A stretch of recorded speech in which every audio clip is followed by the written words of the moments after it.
নমস্কার সবাইকে, গল্পাঞ্জলি চ্যানেলে আপনাদের স্বাগত। আমি রুমকি। আমার আজকের নিবেদন শীর্ষেন্দু মুখোপাধ্যায় রচিত ছোট গল্প হাওয়া বদলের চিঠি।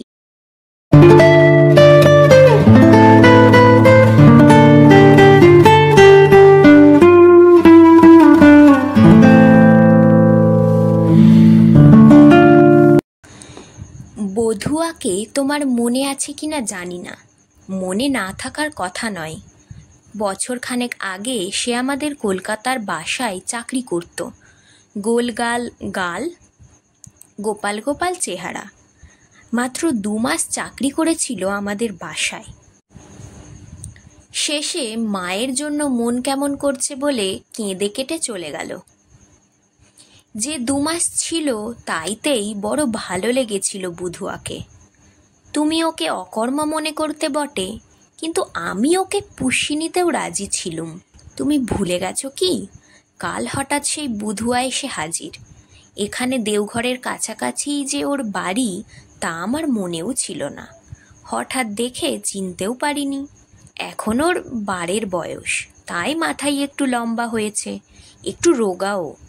শুধু মুখের মিষ্টি হাসিটুকু এখনো কি করে যেন শুদ্ধ রেখেছে। আমি যে এসেছি তা জানতো না। একদিন বিকেলে যখন বেরাচ্ছিলুম তখন নাকি দেখেছে আমাকে। তখন ভয়ে এসে কথা বলেনি, খোঁজ খবর নিয়ে তবে বাসায় এসেছে। বুদ্ধি দেখো, একেবারে শুধু হাতে আসেনি। বৈদ্যনাথের পুজো দিয়ে প্রসাদী পেঁড়া এনেছে কিছু, আর শালপাতার ঠোঙায় এনেছে ওর মায়ের হাতের তৈরি করা করমচার আচার। জিজ্ঞেস করলুম, প্যাড়া আনলি যদি তবে প্রসাদই আনলি কেন? অনেকক্ষণ লাজুক মুখে হেসে মাথা নিচু করে যা বলল তার অর্থ দাঁড়ায় যে এমনি আনলে যদি আমি না নিতে চাই সেই ভয়ে প্রসাদ করে এনেছে। প্রসাদ তো আর ফিরিয়ে দিতে পারবো না। কেমন মাথা খেলিয়েছে দেখেছ? শমিক আর খুকু কেমন আছে জানতে চাইল। যখন জিজ্ঞেস করলো দেওঘরে কেন এসেছি, তখন একটু মুশকিলে পড়লুম। কি জবাব দিই? তখন ও নিজেই বলল যে আমার চাকর হরিয়ার কাছে নাকি শুনেছে যে আমার অসুখ। আমি ওকে বোঝালুম যে সে তেমন কিছু নয়। একদিন অফিস যেতে গিয়ে মাথা ঘুরে পড়ে গিয়েছিলুম রাস্তায়, তাই দেখে শুনে ডাক্তার বলেছে একটু ঘুরে আসতে। ও চুপ করে শুনল, তারপর ব্যথিত মুখে বসে রইল। তখন আমি ওকে খুঁটিয়ে খুঁটিয়ে নানা কথা জিজ্ঞেস করলুম। সিনেমা হলের কাছে পান সিগারেটের দোকান দিয়েছে। দোকান ভালো চলে, আর শহরের একটু দূরেই ওর গ্রাম। সেখানে খেতি গৃহস্থী দেখাশোনা করে ওর মা আর ভাই। খুব লাজুক মুখে জানালো যে কলকাতায় আমাদের বাসায় থাকবার সময় সে বলেছিল বিয়ে করেনি। সেটা মিথ্যে কথা। বিয়ে করেছে 10 বছর বয়সে, এখন 15, কিন্তু এখনও গাওনা হয়নি। আরও নানা কথা বলল। বারান্দায় মেঝের ওপর আমার পায়ের কাছটিতে বসে আমি ইজি চেয়ারে আধশোয়া হয়ে খুব মনোযোগ দিয়ে শুনছিলুম। অধিকাংশই ওর ভবিষ্যৎ পরিকল্পনার কথা। বারবার বলল বুড়ো হলেও কোনো আশ্রম টাশ্রমে গিয়ে থাকবে। সংসারে নাকি ওর খুব একটা স্পৃহা নেই। ওর চেহারার মধ্যে এমন একটা সরল সত্যনিষ্ঠার ছাপ আছে যে কথাগুলোকে হেসে উড়িয়ে দেওয়া যায় না। তুমি সঙ্গে আসনি কেন সে কথাও জিজ্ঞেস করলো। আরও বলল আমার কোনো কাজকর্ম করে দেওয়ার থাকলে ও করে দেবে। এ সময়ে বাজার করে হরিয়া ফিরে এলে তখন আমাকে ছেড়ে দুজনে দেশওয়ালি ভাষায় নিজেদের মধ্যে খানিক গল্প করলো। যাওয়ার সময় বলে গেল যে ওর গ্রামে একজন গুণী লোক আছে যে ঝাড়ফুঁক করে, টোটকা ওষুধ দেয়। অনেকের রোগ সে নাকি সারিয়েছে। যদি আমার আপত্তি না থাকে তবে সে একবার সেই গুণীকে ডেকে এনে দেখাবে। আমি হেসে বললুম, আনিস, লোকটাকে আলাপ করে দেখব। রোগ কিছু নেই, তবু এখানে এসে নতুন ধরনের লোকের সঙ্গে আলাপ করতে ইচ্ছে করছে। কিন্তু বুধুয়ার বোধহয় ধারণা আমার অসুখটা শক্ত ধরনের, তাই সে যাওয়ার সময় মাথা ঝাঁকিয়ে বারবার ভরসা দিয়ে বলে গেল যে অনেক শক্ত রোগ সেই গুণী সারিয়েছে। বুধুয়া চলে গেলে অনেকক্ষণ একা একা বসে ভাবলুম, বুধুয়ার ধারণা যে ভুল তা মনে হচ্ছিল না। কখনো বলিনি তোমাকে, যেদিন অফিস যেতে গিয়ে বাসের মধ্যে মাথা ঘুরে পড়ে গেলুম, সেদিনটাই প্রথমে মনে হয়েছিল নিশ্চিত এটা করোনারির অ্যাটাক। জ্ঞান ফিরে এলে মনে হয়েছিল আমি হয়তো 3-4 দিন বা আরও বেশি দিন অজ্ঞান হয়েছিলুম। ক্রমে বুঝতে পারলুম যে এটা ব্লাড প্রেশার, এবং মাত্র ঘন্টা দেড়েক আমি অজ্ঞান অবস্থায় ছিলুম। তখন আমার ভয় কেটে যাওয়া উচিত ছিল। ডাক্তারও অভয় দিচ্ছিল। আমার বয়স মাত্র 43, স্বাস্থ্য ভালো, ভয় কি? এখনও একটা জীবন সামনে পড়ে আছে। কিন্তু কেন জানি না, ওর পর থেকেই মনের মধ্যে একটা ভয় ঢুকে গেল। আগে তো কখনো এরকম ঘটনা ঘটেনি। রাস্তায়, ট্রামে, বাসে সব লোক দিব্যি চলাফেরা করছে, মাঝখান থেকে হঠাৎ আমি অজ্ঞান হয়ে গেলাম কেন? এইসব ভেবে ভেবে কয়েকদিন নিজেকে খুব দুর্বল আর অসহায় মনে হতে লাগলো। এতকাল কখনো খুব গুরুত্ব দিয়ে বয়স হয়ে যাওয়ার কথা ভাবিনি, মরার কথা ভাবিনি। এবার ভাবতে লাগলুম। ভেবে দেখলুম দুটোর কোনোটাকেই তো আমি এড়াতে পারবো না। কলকাতায় হাঁপ ধরে গেল। মনে হলো বহুকাল কলকাতার বাইরে যায়নি। এতদিন এক জায়গায় থেকে মনটা নিস্তেজ আর নানা বাজে ভাবনার বাসা হয়ে উঠেছে। তাই তোমাকে একদিন বলেছিলাম, চলো বাইরে কোথাও থেকে 2-4 দিন বেরিয়ে আসি। তুমি অবাক হয়ে বললে, ওমা, ভূতের মুখে রাম নাম। এতদিন তো উল্টো গিয়েছ। শুনে একটু অপ্রস্তুত হয়েছিলুম। বাস্তবিক অফিসে আমার ছুটি জমে জমে পচে গেল। বেরিয়ে আসা দূরের কথা, একদিন ছুটি নিয়ে বসে থাকতেও ইচ্ছে হয়নি। বেড়াতেই বা কোথায় যাব? কিন্তু কলকাতা কয়েকদিনেই অসহ্য হয়ে গেল। 2-1 দিন শমিকার খুকুকে স্কুল থেকে ছুটি নিয়ে গেলুম। ওরা ও বাবার কাণ্ড কারখানা দেখে অবাক। কিন্তু এভাবেও আমার বিষণ্ণতা কাটল না। মনে হলো দূরে কোথাও যাওয়া একান্ত দরকার, আর যেতে হবে একলা। একলা হলেই নিজের মনটাকে সুবিধে মতো পাওয়া যাবে। যখন দেখা যাবে তার কোথাও কোনো কাঁটাটা বিঁধে আছে, শুধু তোমাকে নিয়ে আসা যায় না, তাহলে শমিকার খুকুকে কে দেখবে? ওদের নিয়ে এলে আবার স্কুল কামাই হয়। একা আসতে প্রথমটাই খারাপ লাগছিল। এখানে এসে কয়েকদিন ভীষণ মন খারাপ লাগলো। আগের চিঠিতে সেসব জানায়নি। এমনকি 3 দিন পর একদিন ফিরে যাওয়ার জন্য সব বাঁধা ছাদা করে ট্রেনে পর্যন্ত উঠে পড়েছিলুম। মধুপুরে ট্রেন থামতে মনে হলো বড্ড নাটকীয় হয়ে যাচ্ছে ব্যাপারটা।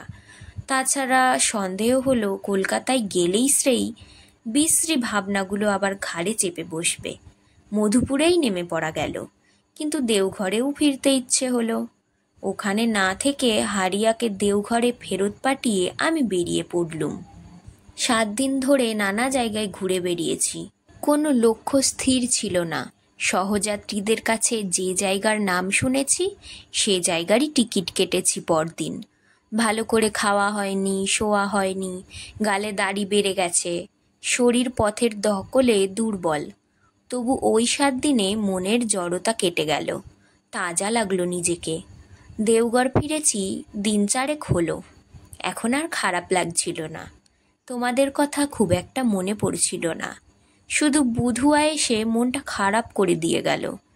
সেই যে কবে ওকে একটু ভালোবেসেছিলুম, ও আশায় সেই ভালোবাসার জায়গায় আবার হাত পড়ে গেল। কাল থেকে আবার তোমাদের কথা তাই ভীষণ মনে পড়ছে। বুধুয়া না এলে এটা হতো না। বুধুয়ার সঙ্গে এই ব্যাপারটার সম্পর্ক হয়তো তুমি ঠিক বুঝতে পারছো না, আমিও পারছি না। কেবল মনে হচ্ছে কীরকম অস্পষ্ট একটা যোগাযোগ হয়েছিল। আজ তোমাকে কোনো চিঠি লিখবার কথা ছিল না। এই তো 3 দিন হয় তোমাকে চিঠি লিখেছি, এখনো জবাব দাওনি। কিংবা হয়তো তোমার চিঠিও এখন মাঝপথে। তবু লিখতে বসেছি। মনে হচ্ছে তোমাকে কি একটা বিষয় যেন জানাবার আছে, যা রহস্যময়, যা অস্পষ্ট। ভয় পেও না, তেমন কিছু নয়। আজ বিকেল থেকে মনটা ডানা মেলেছে, উড়ছে, কোনো ঠাঁই ছুঁতে চাইছে না। বিকেলে আকাশ ঘনঘোর করে এলো। বেড়াতে গিয়েছিলুম মেঘ দেখে। বৃষ্টি আসবার আগেই ঘরে ফিরে এলুম। তারপর ইজি চেয়ারে রোজগার মতো না বসে দরজার চৌকাঠের পাশটিতে বসে রইলুম চুপ করে। বৃষ্টি এলো। ঘন মেঘের স্নিগ্ধ ছায়া পড়েছে চারধারে। বর্ষার ব্যাঙ ডাকছে। ঝরঝর জলের শব্দ হয়ে যেতে লাগলো। আর কোনো শব্দ নেই। সামনে বাগানে ফুল গাছগুলো, পাতাবাহারের গাছগুলো অঝোর জলধারায় ভিজে যাচ্ছিল। আমার ছোট্ট বাগানটায় গভীর ভালোবাসার খেলা চলছিল। দেখতে দেখতে কেমন যেন বাগানের গাছপালা, ফুল, লতাপাতার মতো আমিও আকণ্ঠ পান করছিলুম সেই বৃষ্টির জীবনী শক্তি। মন ভরে যাচ্ছিল। কিন্তু ঠিক হয়তো বোঝাতে পারবো না, কিন্তু সেই অবিরাম জলধারার দিকে চেয়ে মনে হচ্ছিল আমার হয়তো উদ্ভিদের মতোই শাখা, কাণ্ড বা শিকড় গোছের কোনো গোপন প্রত্যঙ্গ আছে, যা দিয়ে আমি বৃষ্টি থেকে সেই জীবনী শক্তি আরোহণ করেছিলুম। ক্রমে রাত হয়ে এলে, যখন আর কিছুই দেখা যাচ্ছিল না, তখন ঘরে এসে এইমাত্র বসলুম ছোট বাতিটি জ্বালিয়ে তোমাকে চিঠি লিখব বলে। এখনো জলের ঝরে পড়বার শব্দ, ব্যাঙের অবিরাম ডাক শুনতে পাচ্ছি। তুমি হয়তো ঠিক বুঝতে চাইবে না, কিন্তু এখানে আসবার পর যতবার রাত্রিতে বৃষ্টির শব্দ শুনেছি আমি, ততবার মনে হয়েছে যে আমার একটা পূর্বজন্ম ছিল। কিছুতেই বিশ্বাস হতে চায় না যে এ জন্মেই আমার শুরু ও শেষ। রহস্যের কথা যে বলেছিলুম তা এই। বোধহয় এইসব অনুভূতির কোনো মূল্যও নেই। না থাক, তবু আমার কাছে আজ বৃষ্টি যে প্রিয়, ঘাস, ফুল, মাটি যে প্রিয়, তার কারণ হয়ে থাক এই রহস্যময় অনুভূতিগুলি। আমি কখনো এ রহস্যের অবসান চাইব না। দেখো, বৃষ্টি এসেছে বলেই আমার বাগানের গাছগুলোর ওরকম আনন্দ। তারা বাহু মেলে শিকড় ছেঁড়া কাঁপনে কাঁপছে। এই যে ব্যাঙের ডাক, জলের শব্দ শুনছি, তাতেও কেমন এক আনন্দের সুর লেগেছে। মনে হয় আবহমান কাল থেকে আমাদের এই বৃক্ষলতা গুল্ম, ওই আপাততুচ্ছ ব্যাঙগুলো এই বৃষ্টিকে পৃথিবীতে ডেকে আনছে। তাই বৃষ্টির ভিতরে কেমন একটা ভালোবাসার গন্ধ হয়েছে। এ না হলে ও হয় না, ও না হলে এ হয় না। ভেবে দেখলে আমরা সবাই যেন এরকম একটা টান ক্ষেত্রের মধ্যে রয়েছি। লিখতে লিখতে মনে হচ্ছে চিঠিটার সুর কেমন যেন গম্ভীর হয়ে গেল। এভাবে কেউ বউকে চিঠি লেখে? কি করে জানবো?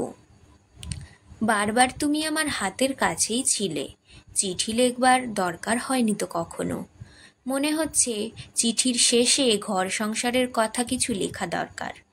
তুমি কেমন আছো আমাকে ছেড়ে তা জানতে ইচ্ছে করছে। শমিক আর খুকু বরাবর আমাকে একটু গম্ভীর বলে জানে, বড় একটা কাছে ঘেঁষে না। ভাবছি এবার ফিরে গিয়ে ওদের সঙ্গে একটু বেশি করে মিশবো। কি বলো? তোমার একজোড়া চিঠি পেলুম আজ। দ্বিতীয়টা এক্সপ্রেসে এসে প্রথমটাকে ধরেছে। বুঝতে পারছি আমার চিঠি পেয়ে একটু অস্থির হয়েছ। আরও বোঝা যাচ্ছে যে আমার শরীরের জন্য তোমার উৎকণ্ঠা তেমন নেই যতটা আমার মানসিক অবস্থার জন্য আছে। সন্দেহ হচ্ছে কি যে আমার মাথায় কেমন যেন একটু সন্দেহ মাঝে মাঝে আমারও হয়। এতকাল সেই বাসে মাথা ঘুরে পড়ে যাওয়ার আগে পর্যন্ত আমার কাছে সবটাই ছিল একটা খেলার মাঠের মতো, যেখানে দাঁড়িয়ে আমি স্পষ্ট দিনের আলোয় আমার প্রতিপক্ষ সব খেলোয়াড়কেই দেখতে পাচ্ছি, সহযোগীদেরও চিনে নিচ্ছি। কিন্তু জ্ঞান ফিরে আসবার পর থেকে দেখছি দিনের আলোয় সেই মাঠ যতটা স্পষ্ট মনে হয়েছিল এখন আর ততটা নয়। সেই মাঠে যেন এক নিস্তেজ শেষ বেলার আলো পড়েছে। বহু দূর, প্রায় সীমারেখাহীন হয়ে বিস্তৃত হয়েছে সেই মাঠ। দূরে দূরে অস্পষ্ট চেহারা নিয়ে কারা যেন দাঁড়িয়ে আছে, তাদের চেনা যাচ্ছে না। সব কেমন যেন পাল্টে গেল। তুমি ঠাট্টার ছলে প্রশ্ন করেছ আমি কবি হয়ে যাচ্ছি কিনা। তুমি তো গোঁড়া ঈশ্বর বিশ্বাসী। তুমি কি বিশ্বাস করো না যে ঈশ্বর সব কিছুর এবং এমনকি নিজেরও সৃষ্টিকর্তা, তার চেয়ে বেশি কল্পনাপ্রবণ প্রকাশ ক্ষমতা আর কার থাকতে পারে? তার চেয়ে বড় কবি কে? আর যেহেতু তার সেই আনন্দময় কবিসত্তা থেকে আমাদের আত্মার সৃষ্টি হয়েছে বলে আমাদের জনমত রয়েছে, সেই হেতু আমাদের সকলেরই কিছু পরিমাণে কবি হওয়া বাধ্যতামূলক। কোন মানুষ, কোন বৃক্ষ, কোন পশু কবি নয়? আমার মাঝে মাঝে কি মনে হয় জানো, আমি যে ইজি চেয়ারে শুয়ে নানা কথা ভাবলুম, আমার সেই চিন্তা ভাবনার ঢেউ ইজি চেয়ারটা ধরে রাখছিল, ঠিক টেপ রেকর্ডারের মতো। অন্য কেউ যখন এসে সেই ইজি চেয়ারে বসবে, তখন ইজি চেয়ারটা সেই ঢেউগুলি বিকিরণ করবে তার বোধ ও বুদ্ধির ভিতর। চমকে উঠো না। ইজি চেয়ারটাকে ওরকম ভাবতে যদি অস্বস্তি হয়, তবে সে জায়গায় বাতাস, মাটি, জল কিংবা শূন্যতা ভেবে নিতে পারো। যেমন এই ধরনের কোনো মাধ্যমের ভিতর দিয়ে যদি আমার গভীর ও গোপন ভাবনা, চিন্তা ও বোধ অন্যের ভিতরে সঞ্চারিত হতো, যদি আমাদের আবেগ অনুভূতিগুলি এভাবে ভাষায় প্রকাশ করতে না হতো, আমরা কাউকে কবি বলতুম না। বুঝতুম যে এ এক ভয়ঙ্কর, উন্মত্ত ও দুর্বার কল্পনা শক্তি থেকে আমাদের সব কিছুর সৃষ্টি হয়েছে বলে আমরা সকলেই কিছু কিছু কবি। কাল রাত্রেও অনিদ্রা পেয়ে বসেছিল। মাঝে মাঝে ওইটাই বড় যন্ত্রণা দেয়। কেমন পিপাসা, ভয়, উৎকণ্ঠার এক সংমিশ্রণে শুয়েছিলুম গভীর রাত অবধি। তখন বৃষ্টি থেমে জ্যোৎস্না ফুটেছে। বাইরে শুনলুম কুকুর কাঁদছে চাঁদের দিকে চেয়ে থেকে। শিউরে উঠে একবার হরিয়াকে ডাকতে গেলুম, কিন্তু ডাকা হলো না। চোখ বুজে আমি শুনতে পেলুম কুকুরের সেই কান্নার সাথে ডানা ঝাপটানোর প্রাণপণ শব্দ উঠছে। অনেকক্ষণ চোখ বুজে রইলুম। বোধ হলো সবটাই মনের ভুল। কেউ কাঁদছে না, কেউই উড়ে যেতে চাইছে না। তারপর ক্রমে আস্তে আস্তে বুঝতে পারলুম অকারণ চোখের জলে চোখ ভরে আসছে, যেন আমি আর ঘরে নেই। নিশিরাতের পরী আমাকে উড়িয়ে এনেছে, শুইয়ে দিয়ে গেছে শিশিরে ভেজা মাঠের ওপর ম্লান জোছনার ভিতরে। চেয়ে চেয়ে দেখব দুটো সাদা হাঁস মলিন জোছনাকে গায়ে মেখে নিয়ে উড়ে যাচ্ছে পৃথিবীর সীমারেখা ছেড়ে দূর নক্ষত্রমণ্ডলীর দিকে, কিংবা আরও দূরে, যার কোনো সীমারেখা নেই, এমন সমুদ্রের সন্ধানে তারা চলেছে, আর কখনো ফিরে আসবে না। হাঁসের ঘর ভেঙে রক্তমাখা মুখে গায়ের পলক ঝেড়ে কুকুরটা তাই এসেছে মাঠে দূরতম সেই সব হাঁসের সন্ধানে। তারপর চাঁদ ও শূন্যতা দেখে কাঁদছে। আমার চোখের ওপর গভীর স্বপ্নের সেই খেলা চলল অনেকক্ষণ। জানি এ চিঠি পেলে তুমি হয়তো আরও অস্থির হয়ে পড়বে, কিন্তু আর তোমার মতো বিশ্বস্ত কেউ নেই যাকে এসব লেখা যায়। সব কিছুই ভাগ করে নেওয়ার কথা ছিল আমাদের, তাই আমিও চাই আমার অস্থিরতার এইটুকু তোমার ভিতরে সঞ্চারিত হোক। আজ সকালে চিঠিটা শেষ করিনি, ভেবেছিলাম বিকেলে করব, তাই করছি। আজ বিকেলে বুধুয়া এসেছিল তার সেই গুণীকে নিয়ে। গুণীকে যেমন কল্পনা করেছিলুম তেমন নয়, অর্থাৎ তার এক হাতে ঝাঁটা, অন্য হাতে সর্ষে পোড়া নেই, এবং সে চোখ রক্তবর্ণও নয়। নিরীহ ভালো মানুষের মতো চেহারা, কথাবার্তায় মনে হয় বেশ কিছুটা লেখাপড়া শিখেছে। বয়সও তার অল্প, বোধহয় 30। আপনি বা তুমি কোনটা বলবো তা নিয়ে একটু গলে পড়লুম, শেষে আপনিই বলতে লাগলুম। সে এক সময়ে অনেকক্ষণ জামার দিকে চেয়ে বলল, আপনার অসুখটা তো মনের। বললুম, কি করে বুঝলেন? হেসে বলল, বোঝা যায়, আপনার চোখ সে কথাই বলছে। তারপর আবার খানিক চেয়ে থেকে বলল, আপনার ছেলে মেয়ে দুটি এবং আপনার স্ত্রী আপনাকে খুবই ভালোবাসে, কিন্তু আমার মনে হয় তারা আপনার উপর সম্পূর্ণ নির্ভর করতে পারে না। বোঝো কাণ্ড, তোমরা তো নিশ্চিন্তে আছো, কিন্তু এদিকে তোমাদের মনের কথা ফাঁস হয়ে যাচ্ছে। একটু চমকে উঠেছিলুম, তবু হাসি মুখে জিজ্ঞেস করি, আমার 2 ছেলে মেয়ে আর একটি স্ত্রী কি করে বুঝলেন? মন্ত্র বলে নাকি? আবার হাসল। না, বুধুয়া বলেছিল আমাকে। মনে মনেই হো হো করে হাসলাম। এরা কি তোমাকে বন্ধা মনে করে? বুধুয়া চলে আসার পরও তো 1 বছর কেটে গেছে। এর মধ্যে যদি আরেকটি হতো, সে কি হিসাবের বাইরে থাকতো? না, পৃথিবীতে হঠযোগ, মন্ত্রতন্ত্র এসব কিছুই নেই দেখছি। না থাকলে তো আমারই মুশকিল। কেননা আমাকে অবিলম্বে এই ধরনের একটা আশ্রয় পেতেই হবে, নইলে সেই পুরনো ভাবনা চিন্তাগুলো আবার এসে জাপটে ধরবে। গুনি বলল, বুধুয়া আপনার কথা সবই বলেছে আমাকে। ও আপনাকে খুব ভালোবাসে। বুধুয়া লজ্জায় মুখ খুলল। আমি একটু হাসলুম, কিছু বললুম না। গুনি খানিকক্ষণ আবার চেয়ে থেকে শান্ত গলায় বলল, মনের যে অশান্তি রয়েছে তা সাধারণত কামনা বাসনা থেকে আসে। আপনি বড় বেশি চান। মিথ্যে বলবো না, এসব পুরনো কথাই একটু বিরক্ত হয়েছিলুম। বললুম, কামনা বাসনা ছাড়া মানুষ হয় না। সে তেমনি শান্ত গলায় বলে, কিন্তু আপনি চান আরও বেশি। আপনি সুখের চেয়েও বেশি কিছু চান। সে হলো শক্তি, শান্তি, সন্তোষ। এটাই পাওয়া সবচেয়ে কঠিন। এই চাওয়াই সবচেয়ে বড় চাওয়া। তাচ্ছিল্যের হাসি হাসলুম। সে বলল, আপনি ঈশ্বরে মন দিন, তাঁর দয়া পেলে সব ঠিক হয়ে যাবে। তিনি দয়া করেন। হেসে বলি, ঈশ্বরের দয়াকে বিশ্বাস কি করে করব? ঈশ্বরে বিশ্বাস নেই যে।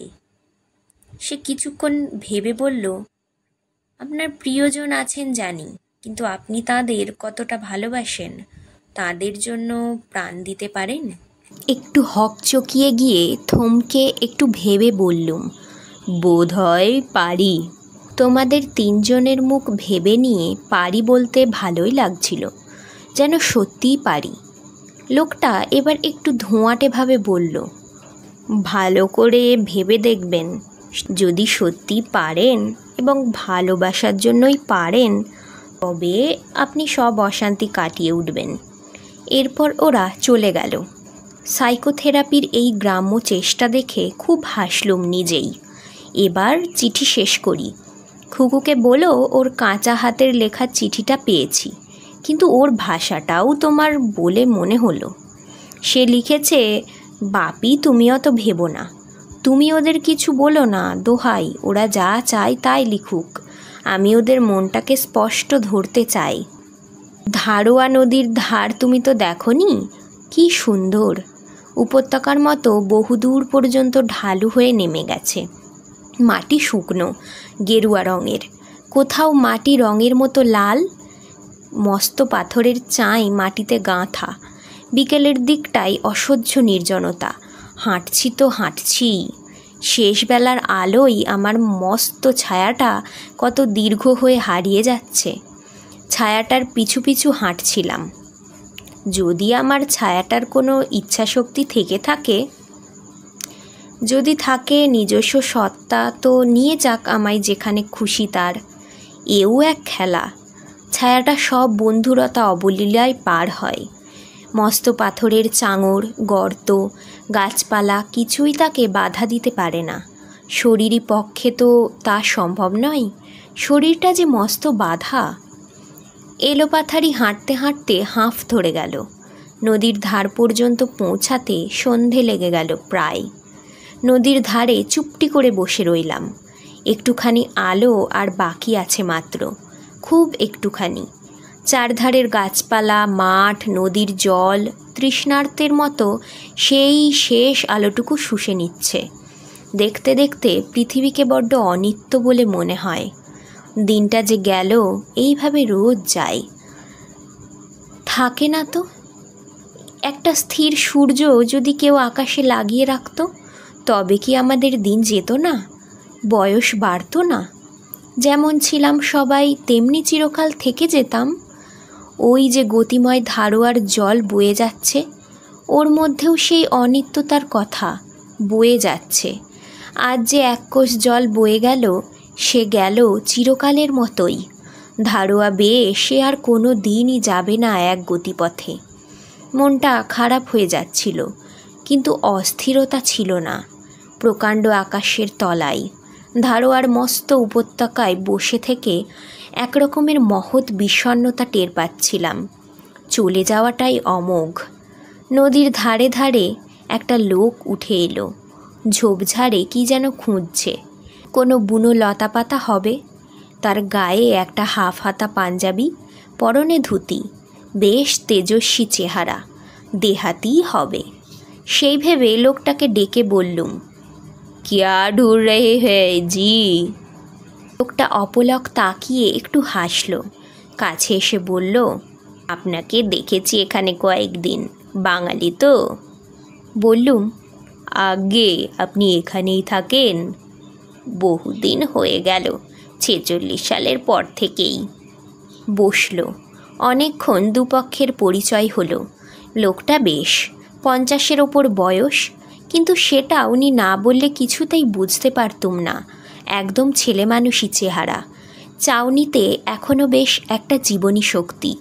কথায় কথায় বললেন, বয়স কমানোর ওষুধ জানি না, সারাদিন খাটি, ঘুরি, ঘুমোই মাত্র 4 ঘন্টা, আহার নিরামিষ, ডাল ভাত সপাকে। লোকটা ধার্মিক, তার ইষ্টদেবতার আশ্রমে থাকেন। তার কাজে জীবন উৎসর্গ করেছেন। এক সময়ে মাইনিং ইঞ্জিনিয়ার ছিলেন, নিজের গাড়িটারি ছিল, লম্বা বেতন পেতেন। সেসব ছেড়ে দিয়ে চলে এসেছেন, কোনো ক্ষোভ নেই। জিজ্ঞেস করলুম, ঘর সংসারের কথা ভাবেন না? চলে কিসে? উনি বললেন, সংসারের সবাই তো এখানেই, ভাববো কেন? ভাবছো তুমি, চলবে কিসে? ভাববার তুমি কে? ভাববার যিনি, ভাবছেন তিনি, ভাবো তুমি তাকে। এই ছোট্ট ছড়াটা বলে হাসলেন। রাত হয়ে গেছিল। উনি অন্ধকার রাস্তায় আমাকে বাসা পর্যন্ত পৌঁছে দিয়ে গেলেন। আমি ডেকে একটু বসালাম। উনি চা খান না, অন্যের বাড়িতে আহার্য গ্রহণ করেন না। কি দিয়ে আপ্যায়ন করি? ভারী কাঠখোট্টা খাওয়া দাওয়ার ব্যাপারে এ লোকটা। যাওয়ার আগে লোকটা হঠাৎ বলল, কোনো অসুবিধা নেই তো? না না, বেশ আছি। লোকটা চারিদিক ঘুরে ঘুরে ঘরদোর দেখল, বলল, আপনি মশাই ঘোরতর স্ত্রৈণ লোক তো, স্ত্রীকে ছেড়ে একা এখানে এসেছেন কেন? প্রশ্নটা চেপে গিয়ে বললাম, কি করে বুঝলেন যে আমি স্ত্রৈণ? ঘরদোরের অবস্থা দেখে। ছাড়া জামা কাপড় গুছিয়ে রাখার অভ্যাস নেই, বিছানায় ঢাকনা দেননি, গেঞ্জি কাঁচা নয়, লক্ষণ দেখলে চেনা যায়। বোধহয় আপনি একটু ভাবুক মানুষও। বলে তিনি চকচকে চোখে আমার দিকে চেয়ে রইলেন। আবার ছড়া বললেন, অর্জনে পটু, সাশ্রয়ী কাজে, সুন্দরে সমাপন, এই দেখেই বুঝবি রে তার যোগ্যতা কেমন। বেশ লাগলো লোকটাকে। এখানে আসার পর থেকে কেমন একটি দুটি সহজ দার্শনিকের সঙ্গে আলাপ হচ্ছে, শিখছি। কলকাতায় এরকম মানুষ বড় একটা পায় না। আমার পালে মৃত্যুর হাওয়া লেগেছে, তরতর করে ভাটিয়ে যাচ্ছে নৌকা। কাল বিকেলে একটা মৃত্যু দেখলুম। আমার উঠোনের ধারে একটু বারান্দা আছে, তার কোলে একটা তারাফুলের মরা ঝোপ। একটা মাকড়সা জাল ফেঁদে বসে থাকে, রোজ দেখি। পোকামাকড় পড়লেই জাল নড়ে ওঠে। মাকড়সাটা জালের কাঁপুনি টের পায়, তারপর নির্ভুল লম্বা লম্বা 8টা পায়ে দুলে দুলে হেঁটে এসে পোকা ধরে। বিকেলে ওই বারান্দায় বসে মাকড়সার জালটা দেখছিলুম। হরিয়া এক বাটি মুড়ি তেল দিয়ে মেখে দিয়ে গেছে, বসে খাচ্ছি। হঠাৎ ভাবলুম মাকড়সাটাকে নিয়ে একটু খেলা করি। একটা মুড়ির দানা তার জালে ছুঁড়ে দিলুম। মুড়িটা আঠালো জালে পড়ে আটকে গেল। কাঁপুনি টের পেল মাকড়সা। একটু চুপ করে থেকে লম্বা পায়ে ধীরে হেঁটে এলো, শুঁকলো, দেখল, তারপর একটা লাথি মেরে মুড়ির দানাটা ফেলে দিল জাল থেকে। আবার ফিরে গেল জালের মাঝখানটিতে, ধৈর্য ধরে রইল জেলেদের মতো। আমি আবার মুড়ি ছুঁড়ে মারলুম। আবার উঠে এলো, দেখল, শুঁকলো, লাথি মেরে মুড়ি ফেলে দিয়ে জালটাকে পরিষ্কার করে চলে গেল। বারবার এই কাণ্ড। বেশ খেলাটা। মাকড়সারা যে মুড়ি টুড়ি খায় না তা বুঝতে পারলুম কাল। খায় না কেন বলো তো? সে যাগ্গে, অনেকক্ষণ ধরে মাকড়সার জালে মুড়ি ছুঁড়বার খেলা খেলে ক্লান্ত লাগছিল। হঠাৎ ইচ্ছে হলো রক্ত মাংসের গন্ধ পেলে খায় কি না। উঠোনের একধারে বিশাল হিংস্র চেহারার পিঁপড়ে দেখেছি। তাদের মাথা মস্ত, মিশমিশে কালো। তখনও দু একটা ঘোরাফেরা করছিল উঠোনে। রান্নাঘর থেকে চিমটে এনে তাদের একটাকে ধরে জালে ছেড়ে দিলুম। মুড়ি খাওয়া শেষ হয়ে গেছে, বেড়াতে যাব, তাই আর ফলাফলের অপেক্ষা করিনি। ফিরে এসে দেখি মস্ত পিঁপড়েটা জালের কেন্দ্রে মাকড়সাটার খুব কাছেই মুড়ে আটকে আছে, শরীরটা অর্ধেক খাওয়া। মনটা সেই থেকে খারাপ। কেবলই ভাবছি, এ পাপ আমাকে কি স্পর্শ করবে? পালে মৃত্যুর হাওয়া লেগেছে, নৌকো ভাঁটিয়ে যাচ্ছে। উজানেরও হাওয়া আছে, বাইলে উজানেও যাওয়া যায়। আমি পারছি না। এবার চিঠিতে লিখেছ আমাকে ফিরে যেতে। ভুলে যাও কেন যে আমি হাওয়া বদল করতে এসেছি? এখনও হাওয়া বদল শেষ হয়নি তো। মৃত্যুর হাওয়ার বদলে জীবনের হাওয়া লাগুক। আজ ঘুম পাচ্ছে, এ চিঠিটা আবার কাল শেষ করব। ঘুম থেকে উঠেই দেখি কি সুন্দর ভোরের আলোটি। দিন আসছে, তারই আবাহনে আকাশ মর্ত জুড়ে কি মহা আয়োজন। আকাশে মেঘ ছিল না, ধুলো ধোঁয়া ছিল না, গাছগাছালি শান্ত, বাতাস মৃদু। রাতে একটা দুঃস্বপ্ন দেখেছিলাম, আমি যেন পিঁপড়েদের জগতে চলে যাচ্ছি। লক্ষ পিঁপড়ে আমাকে বহন করে নিয়ে যাচ্ছে। স্বপ্ন? কিন্তু ভোরে ঘুম ভাঙল কুটুস একটা কামড়ে। উঠে দেখলুম পিঁপড়ে নয়, বড্ড ছারপোকা। বেশ লাগছিল ভোরটা। কি বলবো, এত সুন্দর দৃশ্যটা একা দেখছি। মনটা খাঁ খাঁ করছে। কাকে যেন ডেকে দেখালে ভালো হতো। আমরা একা কিছু উপভোগ করতে পারি না, ভালো লাগে না। বেঁচে থাকতে গেলে একজন প্রিয় মানুষ চাই। সে কি তুমি? বুঝতে পারি না, কিন্তু কাউকে বড্ড দরকার। এক বুক কথা জমে আছে। মাকড়সার ক্ষুধা কি ভয়ঙ্কর। আজ দেখি আধ খাওয়া পিঁপড়েটার দেহাবশেষ নেই। মনটা বড় অস্থির লাগছে। কি করলুম? এই নিষ্ঠুরতা কি আমাকে মানায়? দুপুরে জানালার পাশে জারুল গাছের ছায়া কোলে করে বসে আছি। কি একা, কি গভীর চারিদিক। মনে হচ্ছে আমার কে আছে, আমার কে আছে। কোলজুড়ে জারুলের ছায়া। জীবনে যা কিছু জড়ো করেছি দু হাতে, সবই আঁকড়ে ধরে আছি। সেসব কি ছায়ার মতো? অথচ পৃথিবী কি গভীর। কত কোটি বছরের জীবনযাপনের সব চিহ্ন নিয়ে বয়ে যাচ্ছে। বাতাসে তার প্রাচীনতার ঘ্রাণ। সব প্রাচীন সময়, সব প্রাচীন বাতাস আজও রয়ে গেছে আমার চারধারে। এসব থেকেই জন্মেছি, এসবেই লয় পাব। কোলে জারুলের ছায়া পড়ে, আলো দোলে। কিছুই ক্ষণিক নয়, সব কিছুই জন্মেছিল পৃথিবীর সঙ্গে। জলে চোখ ভেসে গেল। স্মৃতিভ্রংশের মতো বসে থাকি। কোথা থেকেই বা এসেছি, ফিরে যাবই বা কোথায়? সেই হাফ হাতা পাঞ্জাবি পরা মানুষটা আসবে। উৎকণ্ঠায় অপেক্ষা করছি। আমরা দুজনে উপত্যকা পেরিয়ে যাব। ওদিকে একটা ঘাস জমি, তারপর গাছগাছালি। যাব, ফিরব কি কে জানে। ভেবো না, পৃথিবীতে কেউই খুব জরুরি নয়। যে যতই জরুরি ভাবুক নিজেকে বা প্রিয়জনকে, তবু দেখো তাকে ছাড়াও চলে যায়। কিছু অসুবিধে নেই, ছুটি দেবে। একবার দেখি হাওয়াটা পাল্টাতে পারি কি না। আজকের গল্প এখানেই শেষ। গল্প পাঠ ভালো লাগলে অবশ্যই একটা লাইক দিয়ে যাবেন, আর আমার চ্যানেল গল্পাঞ্জলিকে সাবস্ক্রাইব করে আমার পাশে থাকবেন। ধন্যবাদ। ভালো থাকবেন সবাই।